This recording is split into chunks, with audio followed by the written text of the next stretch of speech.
Burger King presents Breakfast Stories. Today's story, Marty and the 2 for $4 croissant. Yeah, I go to Burger King. They got that croissant deal, 2 for $4. It's wicked good with the sausage, dude. And 2 for $4, that is a huge bargain. Huge. Well said, Marty. Tasty, savory, sausage on a flaky croissant. Hey, this is not breakfast. This is a Burger King breakfast. Get 2 croissant sandwiches now for just $4. Only at Burger King. Price and participation vary.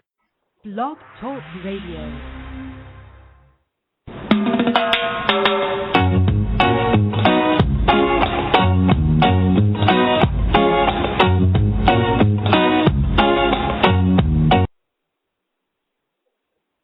Hello, everyone. It's June. It's Caribbean History Month. It's also Father's Day on the 16th of June. And so today we have a wonderful Jamaican who is we will be highlighting Caribbean history, and he's also a great dad. Geoffrey Philp, author of 3 ebooks, Marley and the Bradford iPod, has also written short story collections, 6 volumes of poetry, and 2 children's books. A multi-award-winning writer whose works explore the themes of individuality, family, community in a Caribbean context, Geoffrey is one of the few writers whose works have been published in the Oxford Book of Caribbean Short Stories and the Oxford Book of Caribbean Verses. Philip is very active in having Marcus Garvey's case exonerating. Geoffrey teaches creative writing at the Miami-Dade College, where he is the chairperson of the college prep department. As usual, my co-host, Chris, will be doing the interview. So, Chris, take it away. Thank you, Denise. And welcome, Geoffrey. It's always a pleasure talking with a thought leader like you because you've always been serious about the critical issues in our Caribbean community and beyond. But some of our listeners may not be as familiar like we are with you. So if you could give us your thumbnail sketch of your roots and origins just to get folks up to speed. Well, first, thank you for having me on. And to the question, I was born in Kingston, Jamaica in 1958. My both parents were originally from Westmoreland. I left Jamaica when I was 21, and I've been living in South Florida for the past 34 years. Wow. That's quite a history, and you've encapsulated it so well. You're also a master writer. So what brought you to this craft of writing? I was actually trying to I was in love with the girl next door when I was living in Jamaica. Okay. And I thought she was an English major like myself, and I thought by writing poems to her, it would help my case. Okay. And so I started writing, and eventually it led to my involvement with a really good writer. His name was Dennis Scott, and he further encouraged me to continue my writing. That's wonderful. You mentioned Janet as one of your mentors. Are there other folks or whose style you may have said, boy, this is the way to go? Well, as I continued writing, Dennis Scott was the first, and then I discovered people like Tony McNeil, and then Derek Walcott, and then Kamal Brathwaite, because I was primarily focused on Jamaican and Caribbean writers. I grew up in that. I grew up in that generation. I was born in '58, so that really patriotic Jamaican, that that generation that really and truly wanted to create and sustain the Jamaican nation. And so when I left Jamaica, it was a real disappointment for me. In fact, my first book of poems, Florida Bound, talks about that lament Dennis Scott in one of his poems talks about the hot and coffee streets of Kingston, reclaiming his love again and again, and to make this arc of islands our home. And that was what I wanted. I remember when I was in high school, I had a chance of either continuing taking Spanish or taking economics, and I declined the offer. I went on and I took economics because in the back of my head I was saying to the advisor at the time that I was born in Jamaica, I'd live in Jamaica, and I'd die in Jamaica. Well, this shows you how life will play tricks on you. Well, even though you're not, you may be remote geographically from Jamaica, your heart is still there, and Yes. it's led you to a very important piece of work. You're one of the leading voices encouraging the exoneration of Marcus Garvey. Share with us how you came to make this initiative such a personal, persistent one on your behalf. Well, I used to teach Marcus Garvey for about 10 years. And then because of some personal issues, I stopped. And so what happened was I had been thinking about it. This is in the late 1990s. I had been thinking about it, and then I stopped. And then when the excuse me, I started to get involved again with Garvey and started to teach him, and then I started to write a book called Marcus and the Amazon, a children's book. And Right. once I started to write that children's book, it plunged me right back into the struggle, and I have been going ever since. Wow. Lots of young folks may not be although they may hear the name, they may not appreciate who Marcus Garvey is, special to Jamaicans. If you could take us in a quick history lesson and tell us why Marcus Garvey should be so vital that you put so much at stake just for his exoneration. Well, I've just finished writing a nonfiction book, the story of Marcus Garvey, and one of this, and interestingly enough, I just finished watching this film called One People, and one of the things that they talk about, and they show very, very successful Jamaicans from all walks of life, and all of these Jamaicans have become successful because of, in my mind, following the precepts of Garvey. The reason why I want Garvey exonerated and the reason why I think Garvey should be exonerated is in Garvey's life and also in his works. He had 7 principles that he followed. The first was the redemption of Africa, which was what Garvey's life was devoted to. He also believed in education. He believed in self-reliance.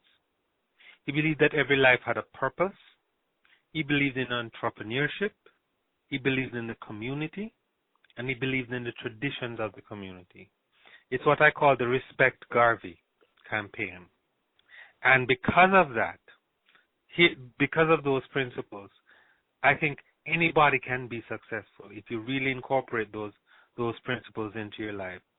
But the problem is that as Jamaicans, and if you are to be successful, you've had to discover these things on your own. Now, as you know, any sort of vital, any sort of successful social movement, you have to have it built into the code. You have to raise the children from, so it's not just in other words, success should not just be an individual thing. That you say, I have raised myself up here, now the rest of y'all make it on your own.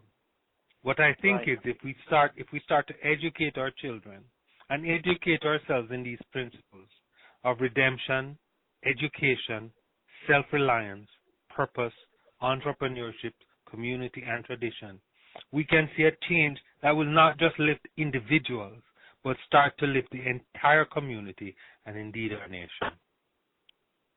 That's wonderful. Exoneration of Garvey implies that he was wrongfully charged. Yes. Could you encapsulate what the issues were and what we're looking to get exonerated? Well, because Garvey was leading for the exoneration, for the redemption of Africans at home and abroad, he was naturally a threat to the system as it stood then, segregation. So J. Edgar Hoover took it upon himself to purposefully derail Garvey from what he was doing. Garvey had over 6 million followers worldwide by 1925. He founded the UNIA in 1914 in Jamaica, then moved to America in about 1916. So between 1916 and 1925, Garvey had over 6 million followers worldwide. This is without internet. This is without Twitter. This is without Facebook. Amen. He was doing this all on the printed word. So J. Edgar Hoover, from as early as 1919, was as the leader of what is now called the FBI, set out to personally stop Garvey, and they found they'd used every means necessary. In fact, hiring the first black agent of the FBI, or the BOI as it was then called, and they used everything within their grasp until finally they were able to stop Garvey on charges of mail fraud. And one of the things when I was writing the children's book, because I had to break down mail fraud, I had to make it as simple as possible for the children. And the simplest way of saying what Garvey was arrested on was being a thief. And Garvey was never. You could say that he was a bully, right? You could say he was a hard man. You could say he was an egomaniac. But one thing you could never say about Garvey was that he was a thief. So his being arrested and imprisoned on charges of thievery, when clearly now we have all of the records with it, and we can see that it was really a plot on the charge of on the part of J. Edgar Hoover and the BOI. And so because he was an innocent man, this is why we're asking for the exoneration of Marcus Garvey. This historic crime has to be reversed. And here's the thing about it. If you, and this is why we're asking President Obama to do this, if you see a crime being committed, or you know that a crime has been committed, and you have the power to reverse that crime, and you don't, you are morally complicit in that crime. Yes. It's as simple as that. So, remove the stain of injustice from Garvey's name, and I believe this historic injustice can be reversed. You've been trying to gather using the internet and other means, Facebook for sure, means to try to get widespread support. Could you talk about some of the initiatives and how people can actually participate in supporting this initiative? Well,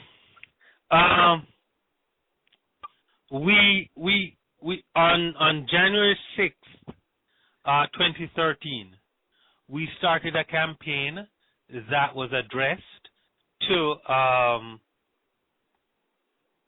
Representative Frederica Wilson and Senator Bill Nelson. Representative Frederica Wilson is our representative here in Florida for the House of Representatives, and Senator Bill Nelson is senator from Florida. And we set out for a goal of 10,000 signatures that we wanted to get before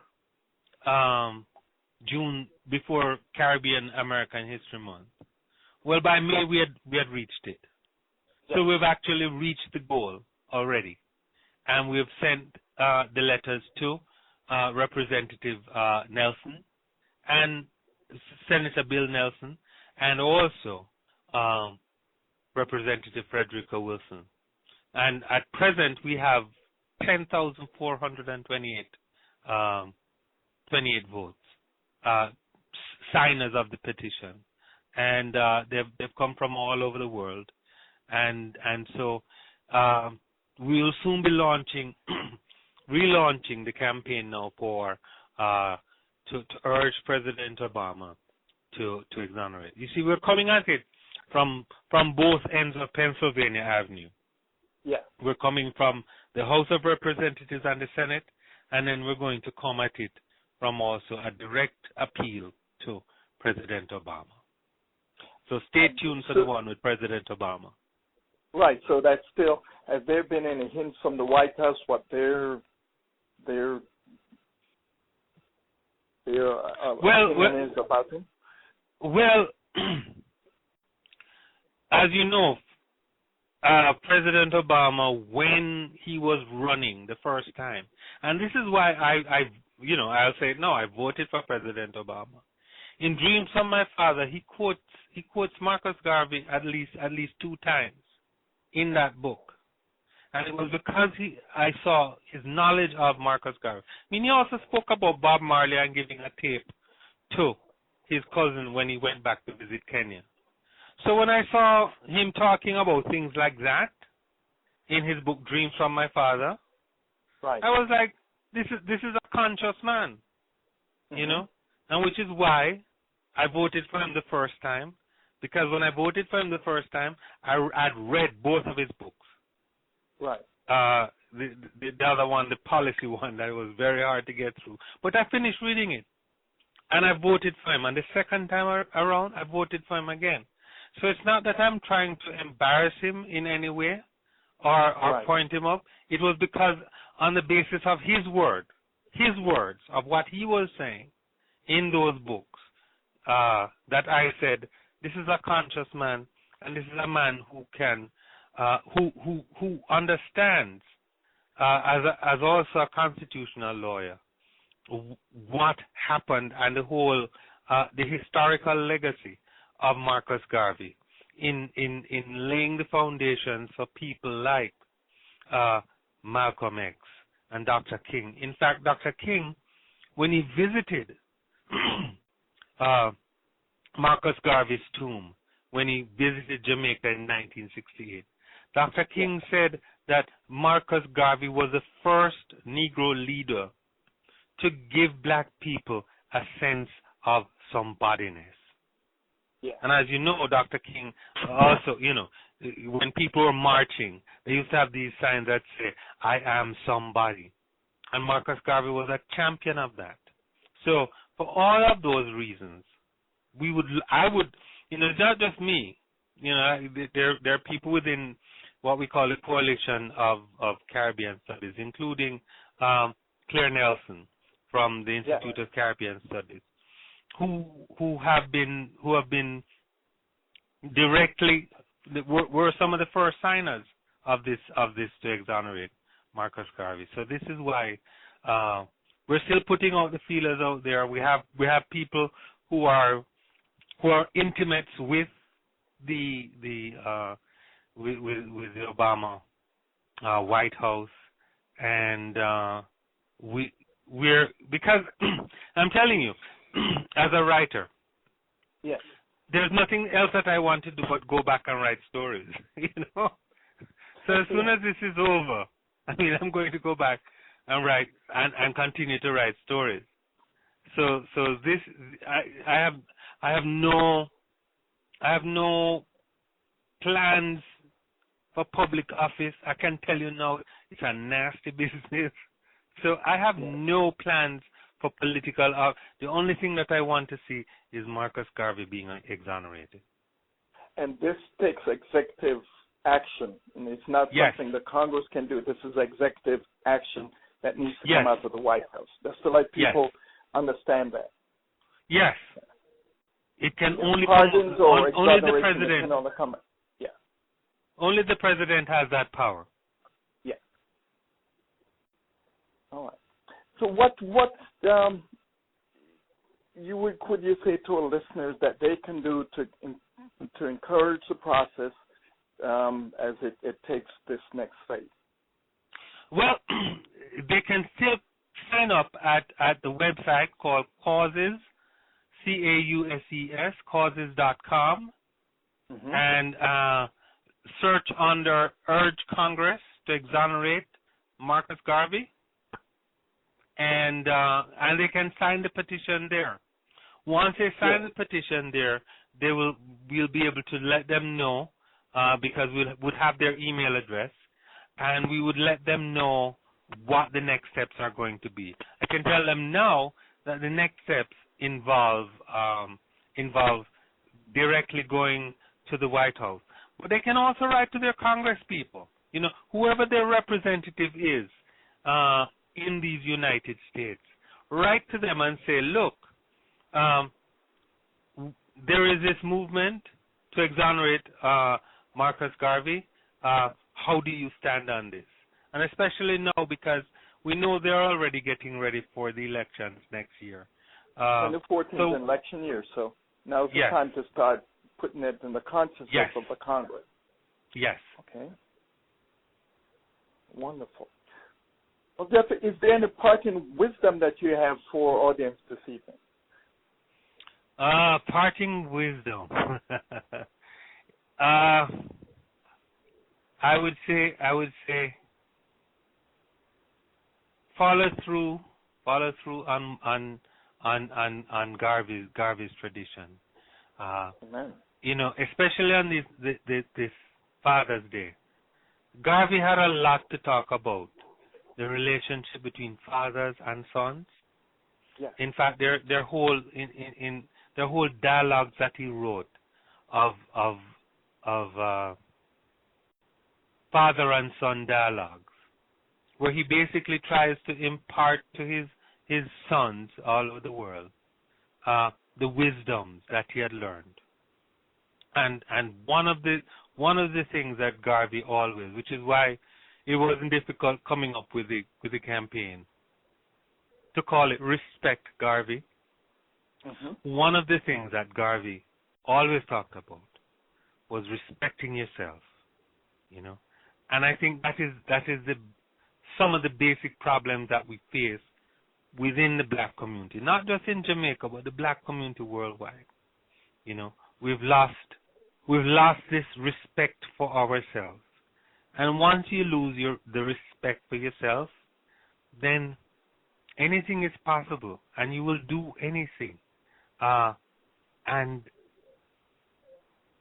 we need to stop this, which is why I write the children's book, and it has, and my children's books are directed at the young black and brown people, brown children, so that they will come up and see themselves in books, see that the world is really open to them, and that there are all kinds of possibilities, but it has to start with respecting themselves, respecting their community, and respecting their traditions. Because if they do that, then the redemption of themselves will come about. They will learn to educate themselves. They will learn to be self-reliant. They will definitely have a purpose in their life. And if the route is open for them to become entrepreneurs, then so be it. Small businesses are the heartbeat, the heart of any community.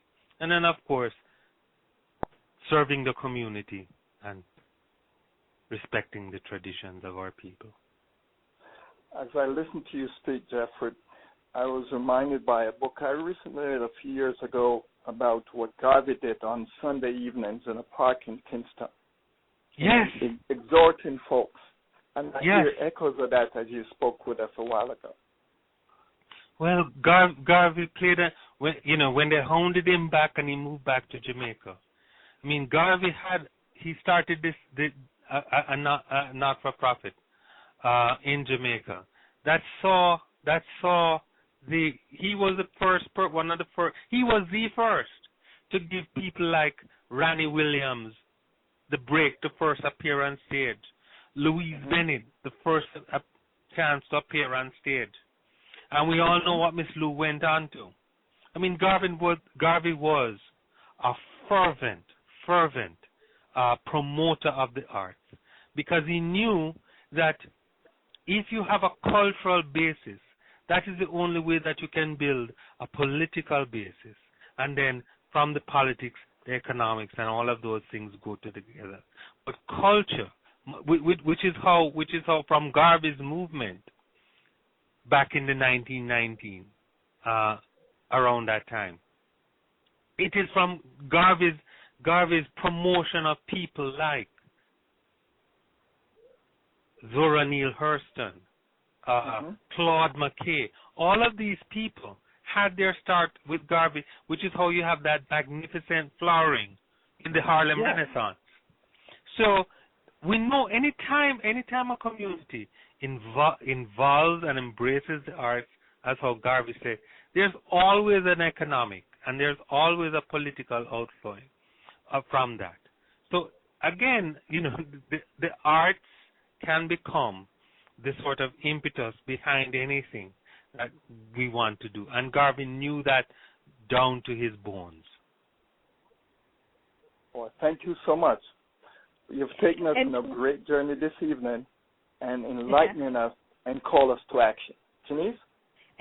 And to learn more about Chris Daly, visit Let's Get Mobile and Social. For Jeff Phillips' blog, visit jeffreyphillips.blogspot.com.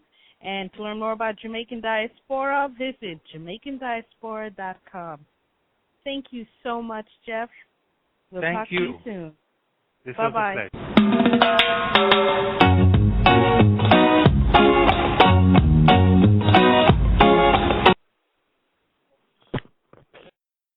Boar's Head invites you to enlighten your senses. Introducing Boar's Head Ichiban Teriyaki-style chicken. Inspired by Japanese master chefs, our signature teriyaki glaze is crafted with garlic, ginger, and a hint of brown sugar, then paired with our tender, slow-roasted chicken breast for a flavor that's sweet, savory, remarkably bold. Boar's Head Ichiban Teriyaki-style chicken, the bold flavor of Japan, now at the deli. Compromise elsewhere. Burger King presents Breakfast Stories. Today's story, Marty and the 2 for $4 croissant. Yeah, I go to Burger King. They got that croissant deal, 2 for $4. It's wicked good with the sausage, dude. And 2 for $4, that is a huge bargain. Huge. Well said, Marty. Tasty, savory, sausage on a flaky croissant. Hey, this is not breakfast. This is a Burger King breakfast. Get 2 croissant sandwiches now for just $4. Only at Burger King. Price and participation vary.